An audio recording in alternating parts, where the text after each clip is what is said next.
Hello, नमस्कार दोस्तों, आपका स्वागत है। आपने अक्सर देखा होगा कुछ लोग हर समय बड़े व्याकुल से रहते हैं। उनके चेहरे पे हमेशा ही एक उन्माद सा नजर आता है। वो लोग विचलित से रहते हैं, ना काम में मन लगता है, ना मन में शांति रहती है। यहाँ तक कि वो चैन की गहरी नींद के लिए भी जैसे तरसते रहते हैं। जाने अनजाने खुद से ही खुद को एक ऐसे अंधेरे कुएं में धकेलते रहते हैं जहां से निकल पाना असंभव सा हो जाता है। कभी सोचा है ऐसा होता क्यों है? चलिए आज की इस रोचक कहानी से इस गूढ़ रहस्य को समझने की कोशिश करते हैं। प्राचीन भारत के एक छोटे से गांव में एक युवक रहता था जिसका नाम विभव था। विभव हमेशा दूसरों की गलतियों पर ध्यान देता और उन्हें सुधारने की कोशिश करता। वह गांव के लोगों की आलोचना करने में लगा रहता, जिससे वह न केवल अपनी शांति खो चुका था, बल्कि गांव के लोग भी उससे दूर होने लगे थे। एक दिन विभव गांव के बुद्धिमान वृद्ध गुरु धीरज के पास गया, जो गौतम बुद्ध की शिक्षाओं के गहरे अनुयायी थे। गुरु धीरज अपने शांत और धैर्यपूर्ण स्वभाव के लिए जाने जाते थे। विभव ने उनसे अपनी समस्या बताई। गुरुजी, मैं हमेशा दूसरों की गलतियों को देखता हूँ और उन्हें सुधारने की कोशिश करता हूँ, लेकिन इससे मुझे कोई खुशी नहीं मिलती, बल्कि लोग मुझसे दूर हो जाते हैं। कृपया मुझे बताएं कि मैं क्या करूँ? गुरु धीरज ने विभव की बात सुनी और कहा, विभव, तुम गौतम बुद्ध की एक कहानी सुनो। इससे तुम्हें अपनी समस्या का समाधान मिल सकता है। गुरु धीरज ने कहानी शुरू की। एक बार गौतम बुद्ध अपने शिष्यों के साथ एक गांव में प्रवचन दे रहे थे। वहां एक व्यक्ति आया और बुद्ध की कठोर आलोचना करने लगा। उसने बुद्ध को भला बुरा कहा और उनके प्रवचनों को बकवास करार दिया। बुद्ध शांत और स्थिर रहे। उन्होंने उस व्यक्ति की आलोचना का कोई जवाब नहीं दिया। जब वह व्यक्ति थक कर चुप हो गया, तो बुद्ध ने मुस्कुराते हुए उससे पूछा, अगर तुम किसी को कोई उपहार दो और वह उसे स्वीकार न करे, तो वह उपहार किसके पास रहेगा? वह व्यक्ति चकित होकर बोला, उस व्यक्ति के पास जिसने उपहार दिया।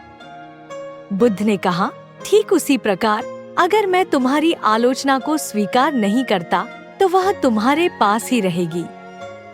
विभव ने इस कहानी से गहरी सीख ली। उसने समझा कि दूसरों की आलोचना करने से केवल नकारात्मकता फैलती है और शांति भंग होती है। उसने निश्चय किया कि अब से वह दूसरों की आलोचना नहीं करेगा, बल्कि अपने भीतर शांति और धैर्य को बढ़ावा देगा। विभव ने अपनी आदतें बदलनी शुरू की। अब जब वह किसी की गलती देखता, तो उसकी आलोचना करने के बजाय वह उस व्यक्ति की मदद करने की कोशिश करता। धीरे धीरे गांव के लोग उसकी ओर आकर्षित होने लगे। वे महसूस करने लगे कि विभव अब एक बेहतर और सकारात्मक व्यक्ति बन गया है। कुछ महीनों बाद विभव ने गुरु धीरज के पास जाकर कहा, गुरुजी, आपकी कहानी और बुद्ध की शिक्षा ने मेरे जीवन को बदल दिया है। अब मैं दूसरों की आलोचना करने के बजाय उनकी मदद करने का प्रयास करता हूँ और इससे मुझे शांति और खुशी मिलती है। गुरु धीरज ने मुस्कुराते हुए कहा, विभव, यह बुद्ध की महान शिक्षा है।